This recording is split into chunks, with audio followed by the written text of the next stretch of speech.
Hey friends, welcome back to Hot Air with me, Joshua Robert. This is the podcast where we talk about life, love, money, careers, and everything else in between. And happy New Year. Today is January 2nd, but only if you're listening to this on January 2nd.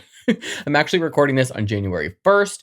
I wanted to do the first episode of the year on the first day of the year. This is a tie-in to the previous episode, which was about reflecting on 2025 without beating yourself up. We covered some categories like relationships, career, family dynamics, therapy. We're going to cover those topics again, but on the flip side, going into 2026. So a little bit more about like goal setting and moving forward as opposed to reflecting. So these are kind of companion episodes. And truthfully, a lot of the stuff I'm really reiterating, and I also think that's really important when you are goal setting to kind of go over the same things a few times so that you can really lock it in your brain. So some stuff will sound familiar, but again, think of it as moving forward as opposed to looking back. So as I was saying, we're talking about all the things, but in a way that does not make you want to crawl under a blanket and cry, hopefully. We know that right now, every corner of the internet is screaming, "New year, new me." And if you're like me, that phrase comes with a little bit of panic and shame and existential dread. And I kind of use it jokingly all the time when I'm maybe being a bitch and I'm like, "New year, new me," or "Same me." So yes, today's approach is a little different. This episode is your guide to setting up 2026 with intention, clarity, and of course, a little bit of, say it with me, cunt. We're going to cover mental health and therapy, physical fitness and money and financial health, love and relationships, career growth, all those other must fix, quote unquote, must fix areas of life. But here's the thing, we're doing it in a grounded, practical way. I'm going to say this a lot throughout the episode. There's no shame here. There's no highbrow nonsense. There's no be perfect or else kind of energy. Just tools, stories, exercises, and science-backed strategies to help you move into the new year feeling empowered, motivated, and maybe even a little more peaceful and free. But before we get into it, don't forget to follow me on Instagram and TikTok at _hotairpod. Head on over to my website to submit your listener stories, topic suggestions, or just show me some love and buy some merch. hotairwithjoshuarobert.com. It's the best way to support the show and look super cute while you're doing it. So grab a notebook, maybe grab a coffee or a cheeky little drink. This is the Hot Air New Year Better Me edition, and we're about to make 2026 your most intentional, calm, and fun year yet. So cheers to 2026, and let's hit it.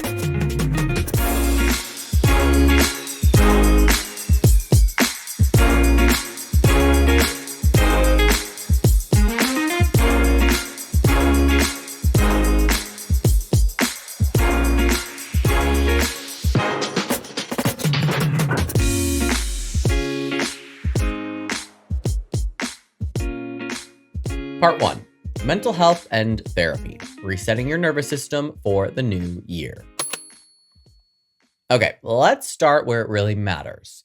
Your brain, that thing inside your noggin, your nervous system, your mental health. Because let's be honest, if that is fried, everything else, the money, the gym, the dating, the career growth is basically just putting lipstick on a very stressed out pig. And yes, I mean it. Truly. That's the January truth nobody wants to admit. Everyone is shouting, "New year, new me," like all over Instagram, all over every ad you're going to see in between YouTube videos. But what you really need is "New year, better coping," or "New year, better me." Not a new personality, not a new hobby, not a new relationship, just better support for the one you already have, which, spoiler alert, is still learning how to function in a world that doesn't make it easy. That's something that really resonated with me when I was trying to think about my 2026 goals. I do like creating resolutions and lists. I have constant lists every single day about all kinds of different things. But I was looking back at 2025 after I did the 2025 episode that came out last week. And I was thinking, I did so much work on myself last year, career-wise, dating a little bit here and there, not successfully, but whatever. And figuring out relationship dynamics within family and friends, ones that were and were not serving me, going to therapy and really dedicating that 1 hour every week in person with my therapist. I looked at 2025 and I was like, holy shit, I've evolved into this new human and I don't need to be a brand new human again in 2026. So I just want the support and the career and the relationship and the money and all the good things that support the version of me that I am now, instead of thinking about building a brand new version of whoever you want to be. And on that note, here's a little bit of science behind it. Our brains are prediction machines. They're always scanning for threats, making sure that you survive.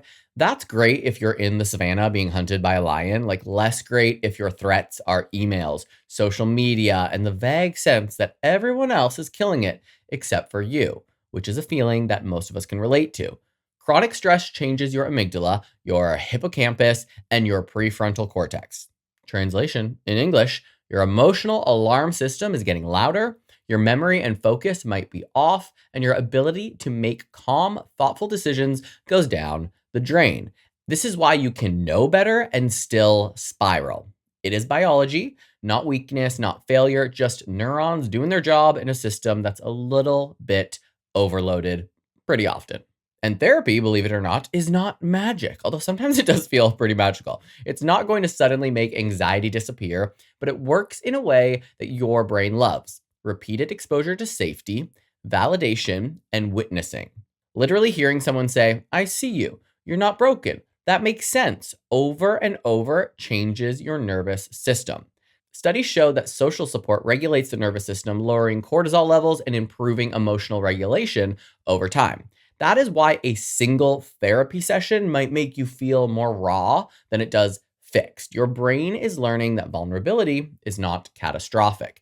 You're safe enough to feel, and that takes a lot of practice. Took me a while to really warm up to therapy. And when I found my new therapist, I did go in guns a-blazing, but I have seen the shift in myself, the willingness to be more open and share what I'm actually feeling and what I'm actually thinking instead of sugarcoating it, because a therapist is there to really hear you out, and you should not have to sugarcoat anything when you're communicating with your therapist. But that does take time to get to that point.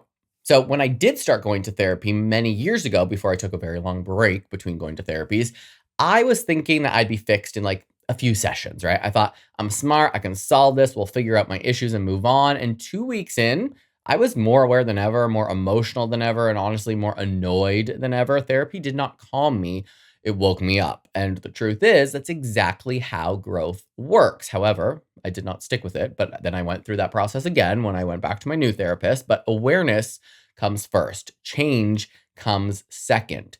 Research in emotional regulation shows that naming emotions actually increases distress briefly before lowering it long term. That's why the, oh my God, I'm worse than before phase is completely normal, and why quitting early is so common. Something I swore to myself I would not do this time when I went back to therapy, and it has been an entire year, and I'm still sticking to it. I'm now down to every other week because your boy ain't made of money. Okay. I like to think I am sometimes, but therapy is not cheap. And I also have no insurance. But stick with it. People that are like, oh, I'll just go for a little bit, or couples counseling. Like I did that with my ex before. We got 8 sessions. I don't even think we finished those. We're not together, so we weren't really committed to that. But you have to have a goal of saying, I'm going to do this for a whole year. Stick with it, even on the days that I did not want to go to therapy, when I was like, things are going well. I went anyway, and we still discussed positive things. And that was very affirming to me. It made me feel good. There's other sessions where I left feeling kind of shitty because I just laid a bunch of shit out on the table. But really, just try to commit. Give yourself 90 days minimum of weekly sessions just to see the shift. And I can almost guarantee you will continue going. So now let's talk tools, stuff that actually works, grounded in research that listeners can use immediately. The first one is the "What does this feeling need?" tool, based on CBT and ACT principles. Instead of asking, how do I stop this feeling? Ask, what is this feeling trying to protect me from? Anxiety often wants certainty or control. Sadness wants rest, comfort, or connection. Anger wants boundaries. You don't fight the feeling, you respond to its message. So, for example, if Sunday night anxiety hits, which Most of us get the Sunday scaries. As soon as the sun starts going down, you're like, fuck, I gotta go to work tomorrow. Don't just breathe and hope it passes. Ask yourself, what is triggering this? What could I do to feel safer this week? What boundary could I set? Even those tiny actions, planning one small thing for Monday, sending a message, making a list, give your nervous system evidence that it's safe to relax a little bit, especially on that Sunday evening. You know you're going most likely into a stressful work week. Like, take a load off. Like, give yourself something to look forward to on Monday. Another tool is emotional labeling, which is shockingly underused. Science shows that putting words to feelings, I feel anxious, I feel overwhelmed, I feel frustrated, actually decreases amygdala activity. You're not overthinking, you're self regulating. And it is a simple habit. When an intense emotion hits, pause for 30 seconds and label it specifically. Avoid vague generalizations like I'm sad or I'm stressed. Dig into the nuance. Your brain loves specificity. That was hard for me to say. Specificity. So pairing this with journaling or voice notes, I love creating voice notes about what I'm feeling and thinking. It creates a record of patterns over time, which is helpful for therapy, coaching, or just understanding yourself. Sometimes when you got to vent into your phone, listen to it back, and it's almost like you're therapizing yourself. So here's an example. Imagine your week has been heavy. You notice yourself snapping at a friend, scrolling Instagram mindlessly, or staring at your ceiling at 3 a.m., because who hasn't done that? Instead of yelling at yourself, try this. Just pause, label the feeling, whatever that feeling is, and check in. Am I tired? Am I overwhelmed, lonely, anxious about the week ahead? Pick one small corrective action for what you discover. Maybe it's a 10-minute walk. Maybe texting someone who feels safe, or simply scheduling 5 minutes of doing nothing. These micro interventions are cumulative. Over weeks and months, your nervous system learns that discomfort doesn't have to escalate to absolute panic. And let's be clear here. The goal is not to be happy all of the time. That is a trap. We have a very broad spectrum of feelings. Happiness can be fleeting. Emotional fluency is the goal. Someone who knows what they're feeling doesn't shame themselves for it, and has at least two tools to self-regulate when things get heavy. That is a human who moves into the new year already ahead of the game. You can make incremental progress, 5 minutes, 10 minutes, one step, and it compounds faster than forcing a brand new me, new year, new me resolution that absolutely crashes and burns by February. And while we're at it, here's a few more expert-backed suggestions. Mindfulness practices have tons of research behind them for anxiety and depression. Even 3 to 5 minutes a day helps a lot. Progressive muscle relaxation reduces cortisol, somatic awareness, noticing tension in your shoulders, your jaw, or stomach, which is going to come into play on the next episode with my very special guest. So make sure you stay tuned. This is literally training your nervous system to notice safety versus threat. Small daily rituals matter more than heroic weekend marathons of journaling or meditation. Consistency beats intensity, always. Part 2. Physical fitness, gym culture, and wellness fads. Movement without shame. All right, let's move on to the body. And yes, I mean literally moving it. But before you panic about new year, new body, let's slow down. January fitness culture is loud. It is aggressive, and honestly, it's a little bit sad. Suddenly, everyone's social media feed is a competition of ab shots, macro meals, detox teas, and new gym gear like it's going to solve world hunger or something. It is pretty exhausting, and it's not even January 3rd yet. Here's the deal. Your body is not a problem to solve. It's a system to support. That is a huge distinction. And it's the difference between sticking to a movement of routine or throwing your yoga mat across the room by February, or maybe setting it on fire, which is probably really bad for the environment. So don't do that. And especially not if it's an expensive Lulu one. Okay. You can sell that. Facebook Marketplace. The science about this is boring, but true. Movement is medicine. Regular exercise supports cardiovascular health, mood regulation, cognitive function, bone density, metabolic health, all of it. Here's the part people skip. Your enjoyment matters as much as your sweat. If you hate the activity, your brain associates movement with stress and shame or punishment, and your nervous system rebels. That is why so many New Year, New Me resolutions crash by mid-January. The research is very, very clear. People stick with what they enjoy. And if you can't see me on YouTube, I'm like laughing because it's like, duh, find something that you really like. Why are you going to do something that you hate? If you don't want to lift weights, although that is very important. If you don't want to lift weights and you hate it, maybe get a trainer that's going to show you how much you can love it. Or maybe you should go to Pilates instead. Maybe try yoga. Maybe you try something new every week until you find that thing that inspires you and that you think you can stick with. So, yes, people stick with what they enjoy, not what tortures them. Social connection, identity alignment, and consistency are stronger predictors of adherence than intensity or trendiness. I went through a phase a very long time ago where I signed up for a ridiculously expensive gym, convinced I'd suddenly enjoy squats and spin class, only to show up once a week, miserable, resentful, and guilty, and really not even wanting to be there. This is ages ago before I really got educated about health and wellness. But eventually, I switched to just like walking outside while listening to a podcast or music and casual resistance work at home with like resistance bands, whatever I could afford at the time. And suddenly, I actually moved regularly. The difference wasn't effort, it was fun, it was something sustainable, it was movement that did not feel like punishment. And that actually led me into more weightlifting, more yoga classes, also an expensive gym, but that I actually enjoy going to now. You want movement that you can repeat, not something that makes you hate yourself before lunch. So now let's get into some fads like cold plunges, red light therapy, vibrating plates, juice cleanses, CBD, wearable trackers, breathwork protocols, biohacking experiments. Yes, all the shiny stuff. Some of it I actually very much enjoy, and some of it has evidence. Cold exposure has research showing it can improve mood and reduce inflammation. Red light therapy can aid in recovery and cellular function. Breathwork influences the parasympathetic nervous system. But there's a kicker, as there always is. None of this is going to outperform the basics. Sleep, nutrition, hydration, and consistent movement are the bedrock. Fads are the icing. And sometimes the icing is sold as the whole damn cake. An evidence-based tool here is habit stacking for movement. James Clear popularized this in Atomic Habits, but in very plain terms, tie movement to something you already do. Listen to a podcast on your daily walk. Stretch while waiting for your coffee to brew in the morning. Do squats while you're brushing your teeth. Tiny movement is going to add up, and your nervous system learns that movement equals something manageable, not punishment. That's why I love when I get to the gym. I actually get excited because I get to put on my favorite true crime podcast that I haven't listened to yet, and that's what I use through most of my workout. Another useful framework comes from the Nagoski sisters, Emily and Amelia, in Burnout.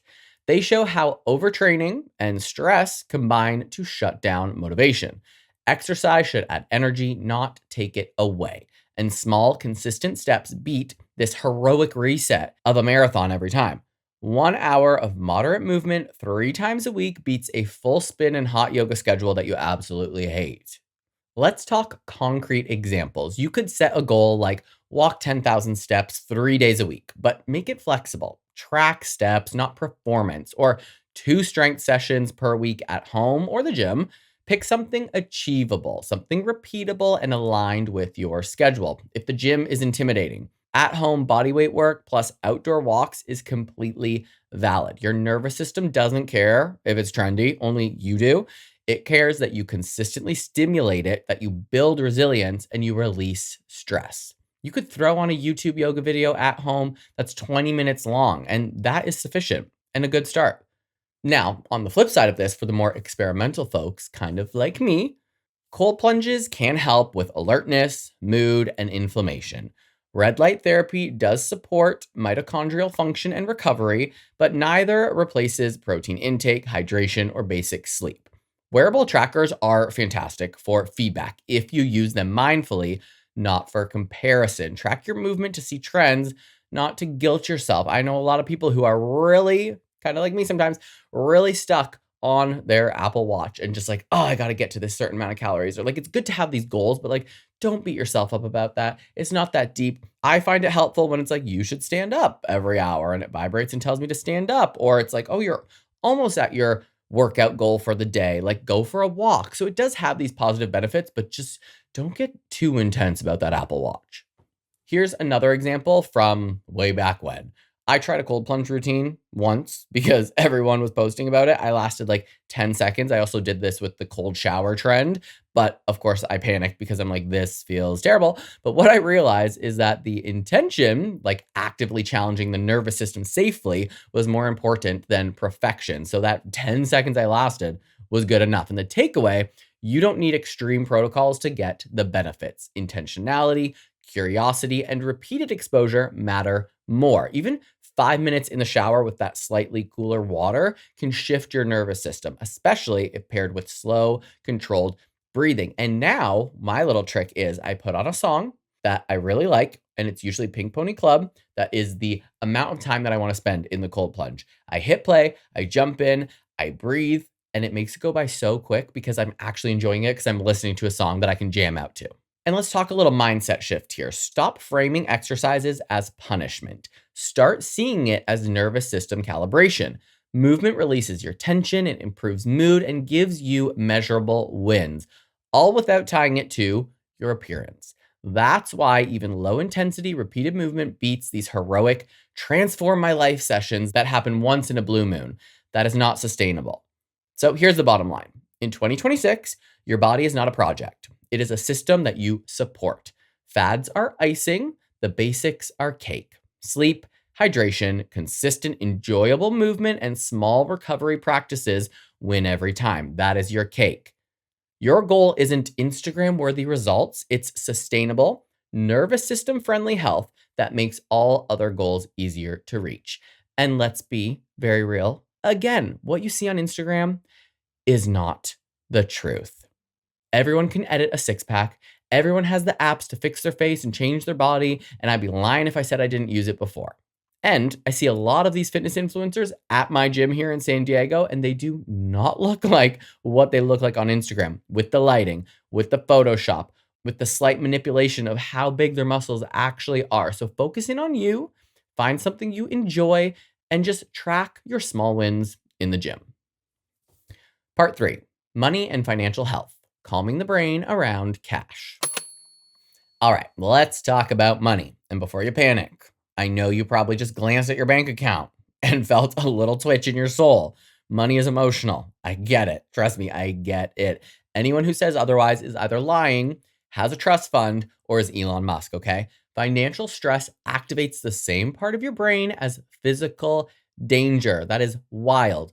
Amygdala lights up, cortisol spikes, and suddenly checking your balance feels like preparing for battle. And avoidance makes it worse. Awareness makes it manageable.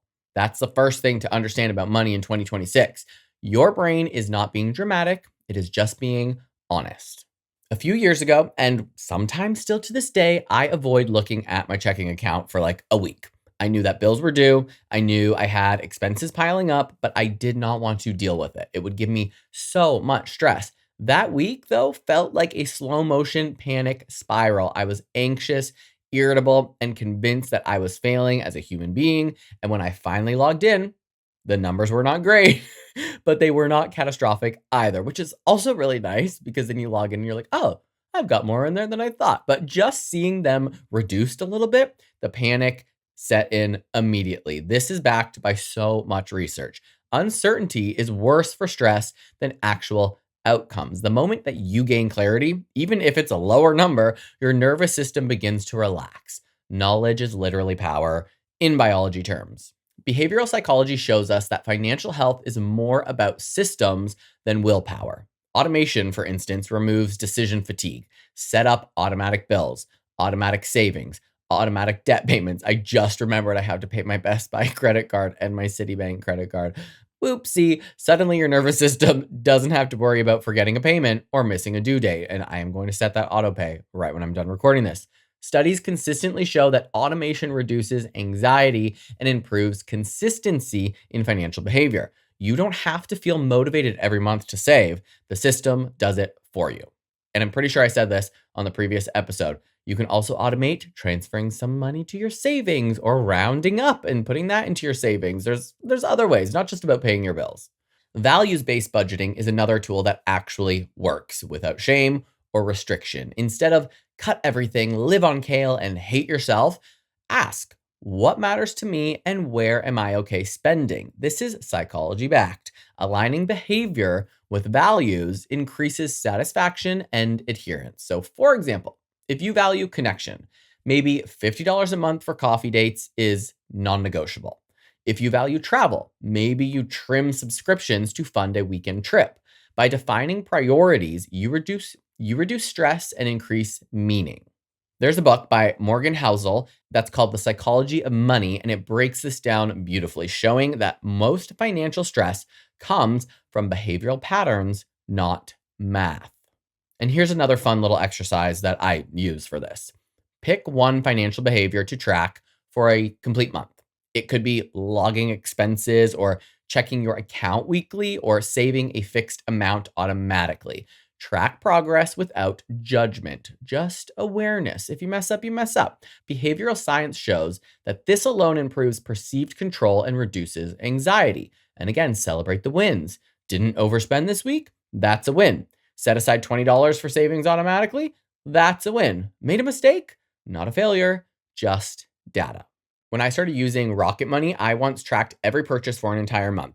It was very challenging. And at first, I panicked. Groceries, app subscriptions, coffee, random Amazon splurges. I do that a lot. But then patterns emerged. I saw where money was leaking, what felt like obligation versus joy, and where I was sabotaging myself emotionally. And I didn't cut everything. I made small little tweaks. Subscriptions that I did not use went away.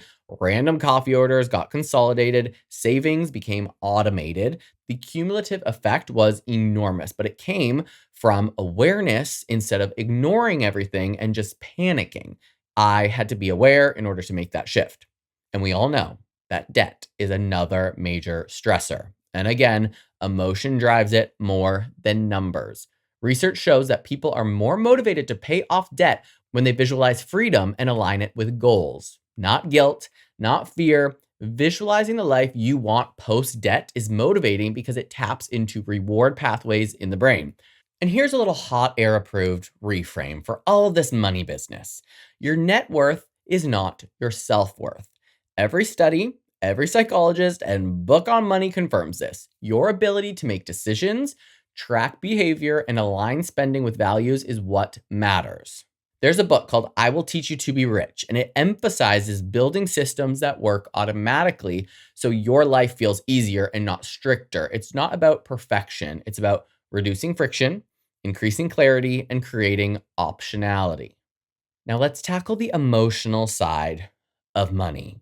There's that shame, there's always comparison, and a lot of fear. Social media makes it way worse. Your friend's vacation, which you're like, how can you even afford that? I don't know you, girl. Like, what are you doing? Your coworker's promotion that you probably feel like you should have got. Someone's new car that their parents bought for them. None of it actually measures your value. It triggers the limbic system, and suddenly you feel like a failure. Cognitive behavioral therapy and mindfulness research shows that awareness plus cognitive reframe helps. When you notice, I feel inferior, add a mental note. This is a comparison trick, not fact. My situation is valid. And then repeat it. Your brain can learn to notice triggers without falling into panic. And here's some practical application for all of this. Set up a monthly financial check-in.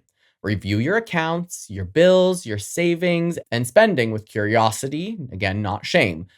Check in with those patterns, adjust one small thing if you feel that you need to, and then celebrate your progress. Over time, your brain associates money management with empowerment instead of dread. Combine this with small automated wins, a recurring $50 transfer to your savings, automatic bill pay, or recurring retirement contributions, and suddenly your finances feel like a system and not a battlefield.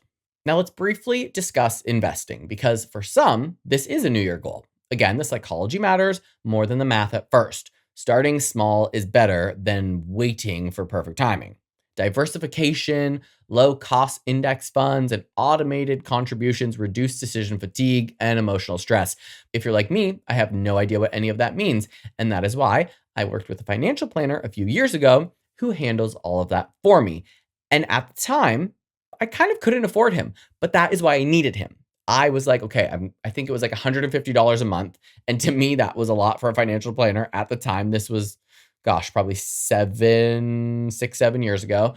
And I hated seeing that $150 come out of my account every month when I'm like, that could go towards my Botox that I also can't afford. But because I couldn't afford him, I needed him. So I invested in my financial literacy. He taught me a lot. We worked on setting a shitload of money aside.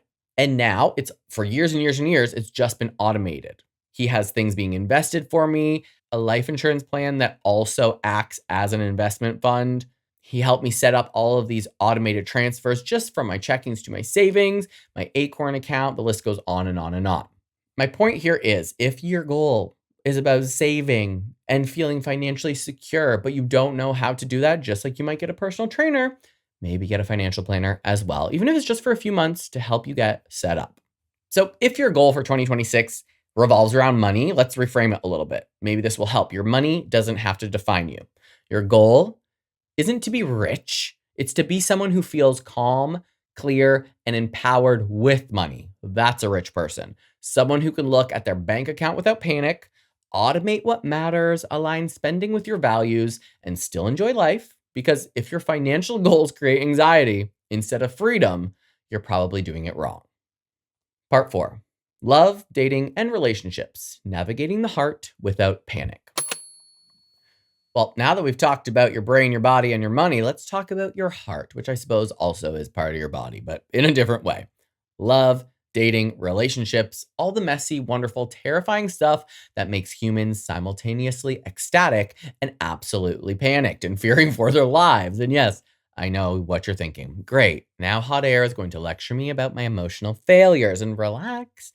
That's not the plan. This is about tools, insight, and survival strategies for your heart and your nervous system in 2026. Again, my favorite saying today, without shame, without guilt, or toxic comparison.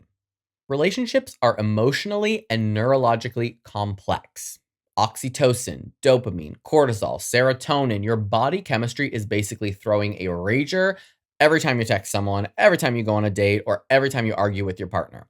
Emotional regulation is key here. You can't control other people, but you can manage your nervous system and your responses. That's where the real new year growth happens. Last year, right before I started this podcast, I got caught in a loop with someone that I liked or thought I liked. Every text or non response would hijack my brain for hours. I would spiral, overanalyze, and feel like an absolute mess. Therapy and self reflection taught me a very simple truth. I can't control his feelings, only my reactions. Easier said than done. So I implemented tiny little tools, labeling my emotions, setting boundaries, checking in with friends for perspective, and suddenly my nervous system didn't feel like it was under siege every time my phone buzzed. But that could be because I blocked him and deleted his phone number. But that shift doesn't make dating less exciting. It makes it survivable and even enjoyable. One thing I did, I was sitting around waiting for his text because he was in town. He was like, oh, maybe we'll hang out. Maybe we won't. I'm like, bro, you're a mile away. Are you kidding me? Like, you're debating on whether or not we're even going to spend time with each other. But thank you for inspiring me to start this podcast. But there was one time when I was like, I'm sitting here waiting around for his text. I'm looking at my phone. I'm waiting for my phone to vibrate. My phone is always on silent. I took that thing off silent. For me to do that is pretty wild. And then I said, you know what? No, I'm going to bed. I have things to do tomorrow. This person has not made me a priority. Did it give me a little bit of anxiety? Yes, but did it also make me feel empowered? I set a boundary there. I texted him and said, you know what? I'm going to bed. It's getting late. Maybe we'll meet up tomorrow or something. And then I put my phone back on silent and I put it away. It was scary, but empowering and showed me that I can control my feelings. I can't control somebody else. Let's talk about some tools. First, attachment awareness. You might have heard this in therapy, on podcasts, maybe this podcast, or your weird friend who won't stop sending you memes about love, secure, anxious, avoidant, fearful. These attachment styles explain a lot of why relationships feel like emotional roller coasters. Research in developmental psychology and adult attachment theory shows that understanding your style allows you to notice patterns instead of being enslaved by them. For instance, if you're anxious, like me, you might text obsessively. You might fear abandonment or overinterpret signals.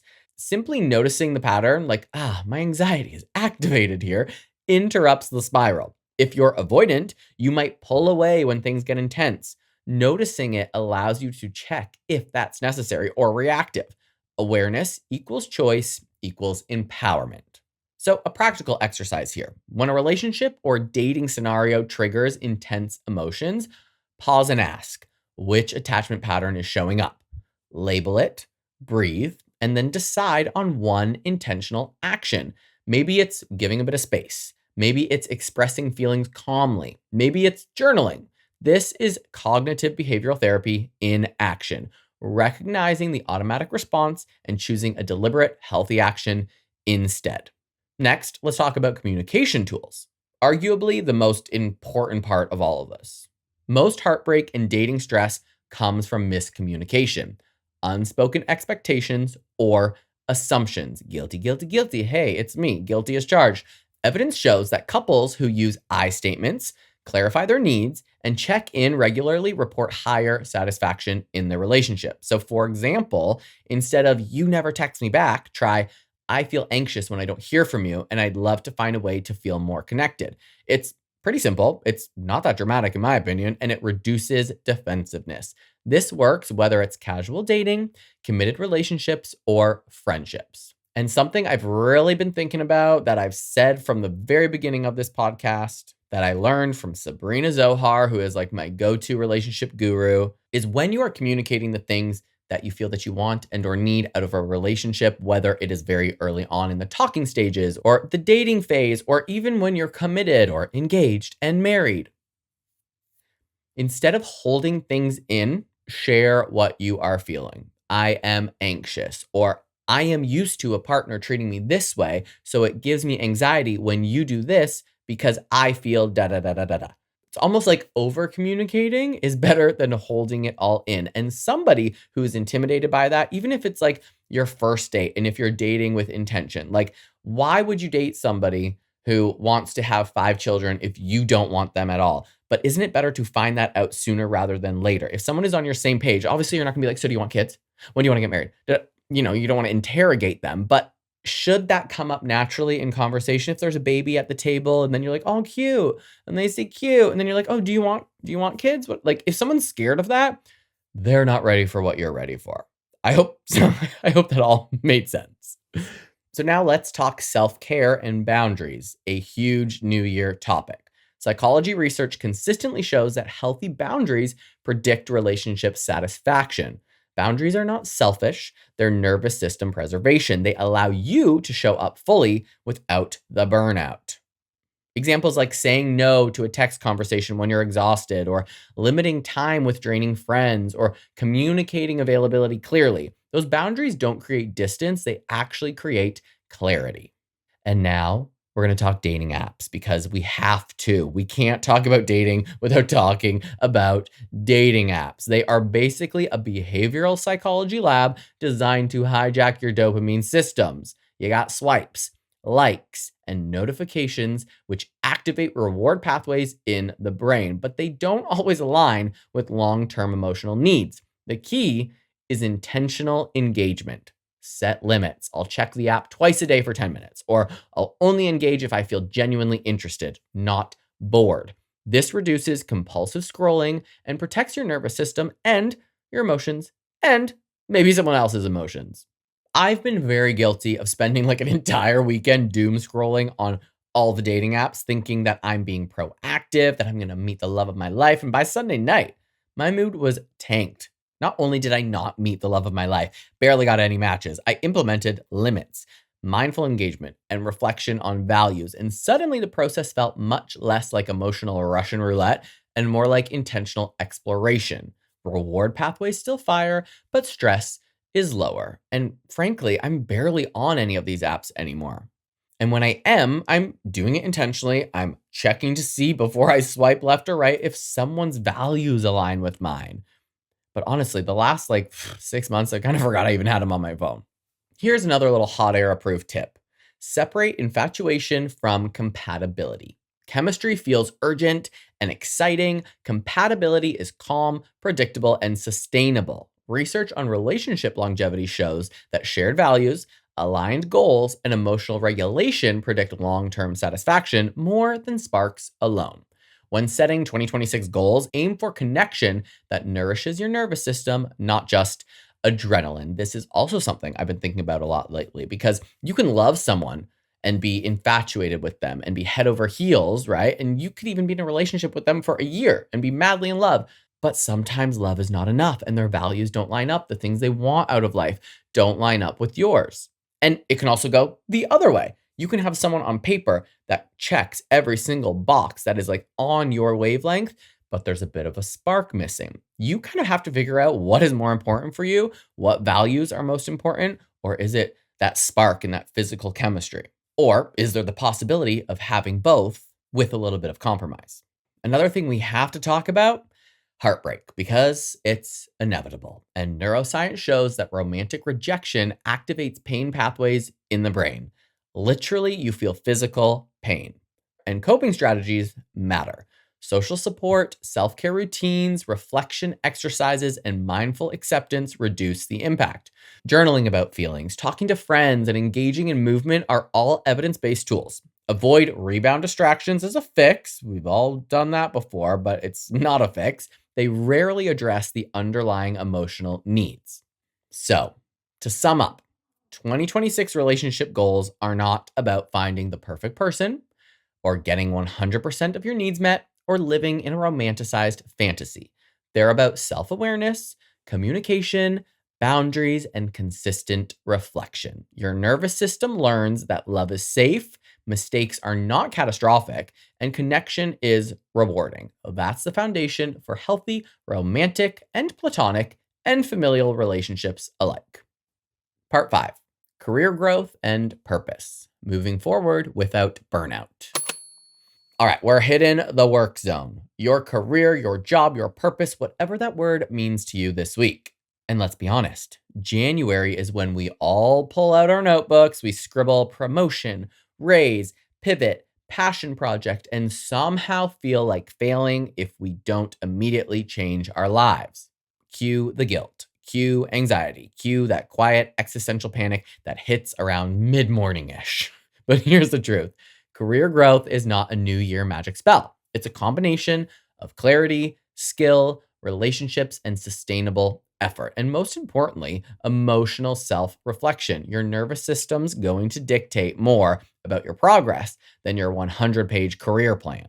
So a few years ago, I set a January goal to completely overhaul and pivot my career in just 30 days. I mapped courses, reached out to people that I thought could connect me in the right direction, and planned a massive strategy overhaul. 3 days in, I panicked. I didn't know where to start. I felt behind. I spiraled into indecision. And what saved me? Breaking the process into tiny, achievable steps and focusing on alignment rather than speed. I realized career growth is not about radical overnight transformations. It's about consistent forward motion with intention. And that is backed by research in organizational psychology. Deliberate, incremental progress beats those dramatic leaps every time. So let's get into some of those tools. We'll start with clarity mapping. Sit down and map your current skills, your values, your goals. Ask yourself, what do I enjoy? What am I good at? What kind of environment energizes me? Studies show that people who pursue work aligned with intrinsic motivation, the things that genuinely interest them, have higher engagement, higher satisfaction, and higher longevity. This isn't a fluffy exercise. It's literally science, people. You're literally wiring your brain to notice opportunities that align with your strengths. So, for example, if you love creating content, maybe your next career goal isn't a promotion at a desk job, but building a small portfolio or side hustle that leverages those skills. If leadership excites you, volunteer for small projects where you can practice managing people. Don't force a giant leap. Micro opportunities compound faster than those massive leaps and failures. Now let's talk networking, because no career grows in isolation. If it did, I'd be a billionaire by now. Neuroscience and social psychology shows that relationships activate reward circuits in the brain. They increase opportunities and reduce stress when navigating transitions. And networking isn't schmoozing at events with a fake smile. It's authentic connection if you let it be. Comment on someone's work, Send a meaningful note, offer help before asking for favors. Small, consistent interactions are more effective than one dramatic LinkedIn blast. I often reach out to people that I admire and I'll send like a short, genuine little note. It's usually like a DM or something on Instagram, or maybe there's a question in there, and they usually respond and we have a conversation and it leads to opportunities or new guests on the podcast that I would not have accessed otherwise. I didn't overthink it. I didn't do any grand gestures, just authentic engagement. And people are always like, "How did you get these people on your podcast?" And I'm like, "I just said, hi, I like what you're doing. Like, let's talk." People appreciate that authentic engagement. Another tool is reflective goal setting. Instead of, "I must get promoted this year," reframe it to, "I will take consistent steps to expand my skills and visibility." Research shows that approach oriented goals, focusing on progress rather than outcomes, reduces anxiety and increases persistence. So, yes, you can set goals, but focus on actions that you can control, not just the outcomes that you technically can't. How will you get the promotion? What are the steps in between that you can work on? Not just, "I want a promotion." And now let's address burnout because it's real. And we all know that high achievers, overthinkers, and ambitious people often sprint towards success and then hit exhaustion. Studies in occupational health psychology shows that chronic stress reduces productivity, creativity, and even cognitive performance. Tools to counteract this are micro breaks, digital boundaries, flexible work periods, and mindfulness interventions. Even 5 minutes of deep breathing at your desk is going to reduce your cortisol. Walking during meetings, gratitude reflection on work accomplishments, and intentional pauses improve performance without adding hours. And 2026 is a great time to pick up one or two high impact skills. Evidence shows that deliberate practice, which is focused, measurable, and feedback informed, is the key to mastery. Don't overload. Choose skill development aligned with your career goals. For example, if public speaking matters, schedule a weekly 5-minute practice. If writing is key, commit to one article per week or one chapter per week, depending on what you're writing. Consistency, not perfection, is the key. Another tool, accountability partners or mentors. Behavioral science confirms that external accountability increases goal adherence dramatically. But make sure it's supportive, not shaming. Weekly check-ins, reflections on progress, or shared goal tracking can keep you on track without turning your ambition into guilt. And career growth isn't just about promotions or prestige. It's also about compensation, financial literacy, and stability. Negotiation research shows that people consistently undervalue themselves. Samesies. Learning evidence-based negotiation techniques increases salary and confidence. Books like Never Split the Difference by Chris Voss give practical, psychology-based negotiation tools. Knowing your worth reduces stress and sets a foundation for long-term growth. And finally, purpose isn't about a single job or title.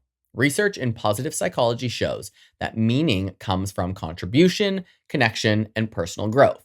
Your career goal in 2026 could be learning, mentoring, creating, or solving problems, not necessarily a corner office with a view.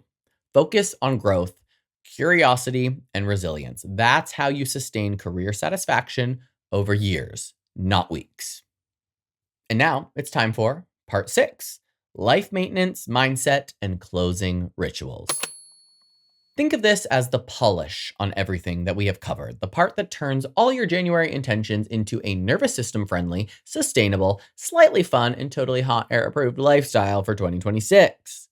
Let's start with mindset because nothing in this episode will matter. You can just turn it off.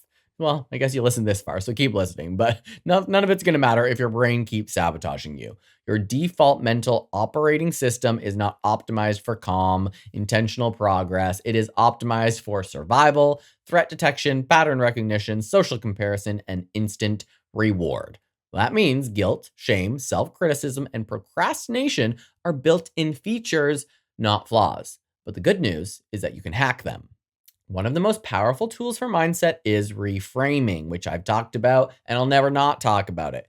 Cognitive behavioral therapy research shows that how you interpret an event directly influences your stress response. So instead of thinking, "I didn't accomplish my goal, I'm failing," Reframe it to I learned something about what does not work for me and now I can adjust it.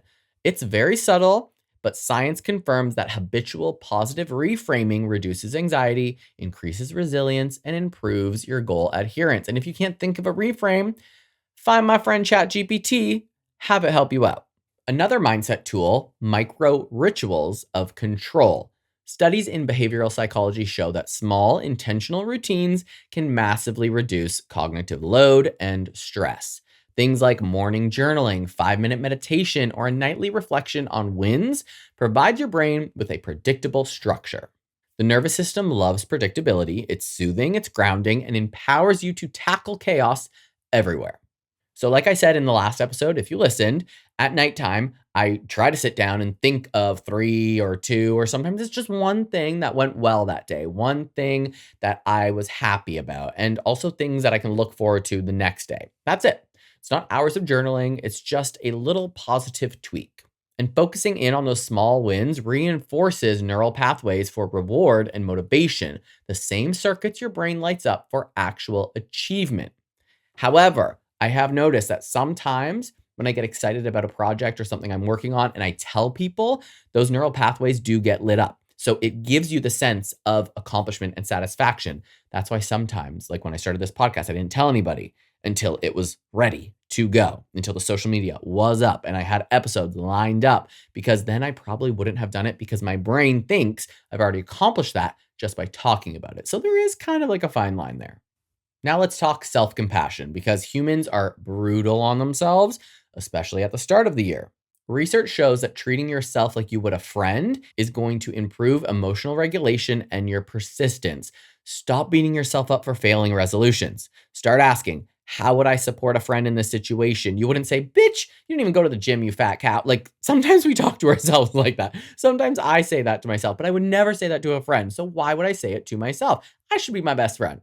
So yes, ask yourself, how would I support a friend in this situation? The answer to that is what you should do for yourself. Even tiny acts of kindness towards yourself are going to reduce that cortisol and increase your motivation.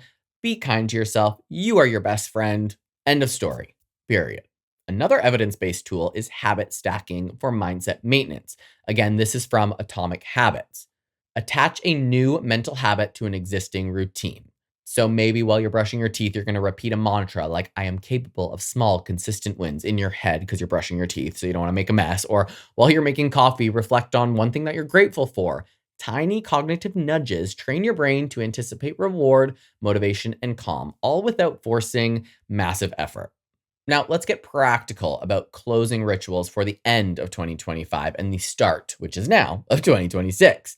Rituals give your nervous system a sense of structure, meaning, and closure. You can make them as simple or as elaborate as you want, but the psychology is the same. They create a predictable symbolic transition from one phase to another. So, like I said before, I have these rituals every month at a full moon. I do get a little woo-woo with it sometime, but I use the full moon almost as like a symbol. Oh, it's time to check in with yourself. What do you want to accomplish next month? What can you let go of? What didn't quite go according to plan? And how can you use that data to set better goals for yourself in the future? Now, if you're doing it for the whole year, you can think, what surprised me in 2025? What challenged me? What brought me joy? What did I learn about myself? Then identify one or two patterns that you want to release, like resentment or shame or overworking, and one or two intentions to carry into 2026, like patience, curiosity, healthier boundaries, financial clarity. Research shows that reflection plus intention setting significantly increases commitment to your goals. And another hot air approved tip, celebrate those micro wins, which I also said on the previous episode. Every single small action, automated savings, a workout completed, a tough conversation that was handled with grace. That's what I'm trying to do lately. One networking email that was sent. This compounds over time. And neuroscience shows that rewarding the brain for all of those small little wins is going to reinforce neural pathways for persistence and joy. You don't need a viral Instagram post to feel accomplished. Your brain does the work for you. And self-care integration is critical here. Sleep, hydration, movement, social connection, and boundaries are not just optional lifestyle extras. They're literally the scaffolding for everything that we have discussed today: mental health, physical fitness, money management, relationships, careers. Evidence from health psychology shows that neglecting these foundational elements sabotages all other goals. Think of them as maintenance for your nervous system, not indulgence. Like truly, get some sleep, okay? Close your eyes. After this, go take a nap. And finally, creating a 2026 toolbox. By this point in the episode, you have heard multiple evidence-based tools: habit stacking, reflective journaling, value-based budgeting, attachment awareness, mental contrasting, self-compassion, micro breaks, movement, networking, sleep prioritization, gratitude practice, and closing rituals. I am out of breath. Your job is to pick the ones that resonate most, not all of them, and commit to consistency, not perfection. You don't need every tool, just enough to keep your nervous system calm and your momentum going. So here is the final takeaway. 2026 is not about perfection, and it's not about viral transformations or external validation. It's about nervous system friendly, science backed, practical, sustainable actions that support your brain, your body, your money, your heart, and your career. It's about awareness, reflection, ritual, and micro action. It's about celebrating wins, embracing the setbacks as data instead of beating yourself up, and moving forward intentionally without shame. I tell everyone, you can literally do anything you want. If you woke up tomorrow and said, I want to be an astronaut, why not? Why couldn't you do it? If it was actually something you wanted to do, you can start that business. You can take those steps. You can start planning. You can write that book. You can write that script and pitch it to Jimmy Kimmel. Like, I have friends that do that. Like, come on. You can do anything. You can write a song for Beyonce. You can become a doctor. You can break up with that shitty boyfriend that you've been dragging around with you and find the true love of your life. There's nothing you cannot do. The only limitations are the ones that society and we put on ourselves. So truly, take 2026, grab it by the horns, and fuck this shit up. And that is a wrap on Hot Air's New Year Better Me, New Year More Me kind of vibe. We really did cover a lot today. And if you remember one thing out of all of this, it's that you don't need to be perfect. You don't need to overhaul everything overnight. And you definitely don't need to compare yourself or your progress to anybody else. And if you love this episode, share it with your friends and your fam who you think could use the information. Also follow me on Instagram and TikTok at _hotairpod, and head to my website to submit your listener stories, topic suggestions, or grab some cute merch, hotairwithjoshuarobert.com. And here's your homework. Pick one thing from today's episode, just one of them. Journaling, gratitude, financial tracking, the list goes on and on and on. Just pick one thing and actually try using it this week. The more that you practice, the easier your nervous system will cooperate. And the more that 2026 will feel like your year and not a checklist that you are going to dread. So happy New Year. Let's kick the shit out of 2026 in the best way possible. I mean that in a good way. Let's kick the shit out of this year. Like, why not? Let's do the damn thing. And thank you again for listening. Thank you for spending this time with me. I cannot wait to share 2026 with you all. And I'm just so grateful and so excited to continue to watch the podcast grow. I just found out I'm in the top 10% now of all podcasts in the entire world, which I just got full body chills. Am I going to cry? No, I'm not going to cry. We don't have time for that today. We got things to do. But like, what a fucking cool way to end 2025, go into 2026, to be in the top 10% out of over almost 4 million podcasts, which, still puts me in the top 350,000 podcasts. So there's still a ways to go, but like, we're moving, we're grooving, and I can't do it without people that listen, that support the show, that get what I'm trying to put out there, that are sticking with me and sticking with Hot Air. So thank you. Happy New Year. 2026 is like, it's my year. Okay. So just be prepared for the craziness to get even crazier in the best way possible. So I think that's it until next time. So I will see you next Tuesday.